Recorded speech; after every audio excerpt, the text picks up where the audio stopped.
ఇక మనం రెండవ డిబేట్లోకి వెళ్దాం. రెండవ డిబేట్లో తెలంగాణలో దాన్ని ఏమనాలో అర్థం కావట్లేదు. లీడర్షిప్ బ్యాంక్రప్సీ వచ్చిందా? నాయకత్వ బ్యాంక్రప్సీ అంటే దారిద్ర్యం, బ్యాంక్రప్సీ అంటే దివాళా అనాల్సి వస్తుంది. సో లీడర్షిప్ బ్యాంక్రప్సీ ఎందుకు ఈ పదం వాడాల్సి వస్తుందంటే, ప్రధానమైన పార్టీలు కూడా అభ్యర్థులు దొరక్క విలవిల్లాడుతున్నాయి. ఎవరో ఇక చివరికి పరిస్థితి ఎలా తయారైందంటే, ఎవరో ఒకళ్ళు అక్కడ బరిలో ఉంటే చాలు, పార్టీ రిప్రజెంటేషన్కి పార్టీ తరఫున పేరు చెప్పుకోవడానికి ఒకళ్ళు ఉంటే చాలు అనే తరహాలో తయారైనాయి. పర్టికులర్గా BRS and BJP. Congress party అంటే నిన్నగాక మొన్న అధికారంలోకి వచ్చింది కాబట్టి కాస్త జోష్లో ఉంది, కాస్త ఆ పార్టీలో పోటీ కనపడుతోంది. అభ్యర్థిత్వాలు లోక్సభ పోటీ చేయడానికి నేనే ప్రతి స్థానంలో 3-4 పోటీ పడుతున్నారు, ఉంది ఆ వాతావరణం ఉంది.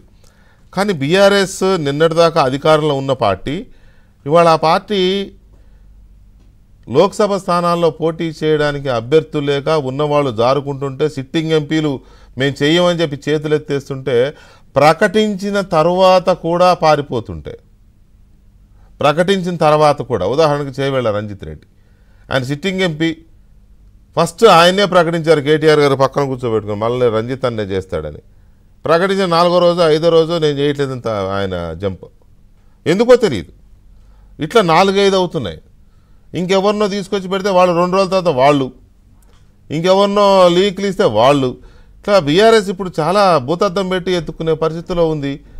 ఇంకోవైపు బీజేపీ కూడా వాళ్ళు అభ్యర్థులు దొరక్క లోక్సభలకు పోటీ చేయడానికి ఆ పార్టీలో నుంచి వస్తారా, ఈ పార్టీలో నుంచి వస్తారా, కాంగ్రెస్ నుంచి వెళ్ళే పరిస్థితి లేదు.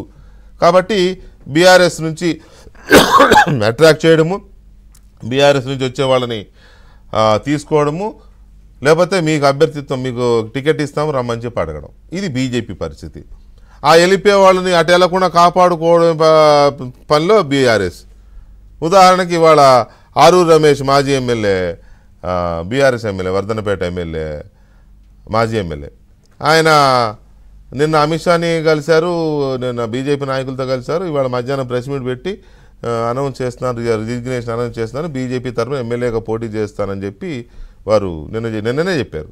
ఇవాళ ప్రెస్ మీటు స్టార్ట్ అయ్యే టైంకి బీఆర్ఎస్ నాయకులు వెళ్ళి నువ్వు అర్జెంటుగా రా నువ్వు అని చెప్పి కారు ఎక్కించుకొని తీసుకొస్తుంటే, ఆ జనగామ వచ్చిన తర్వాత బీజేపీ వాళ్ళు అడ్డం తిరిగారు. అక్కడ లోకల్ వాళ్ళు అడ్డం తిరిగి అక్కడ గొడవ, తోపులాట, చొక్కా జరిగిపోయింది ఆరూరు రమేష్ది.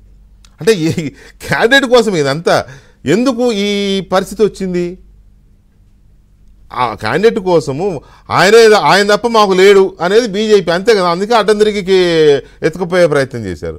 అక్కడ ఒప్పుకున్న వాడిని మళ్ళీ వీళ్ళు ఎందుకు తీసుకొచ్చారంటే అక్కడ క్యాండిడేట్ లేడు, ఈయనే కావాలి ఇప్పుడు, అందుకని ఈయన తీసుకొచ్చుకున్నారు.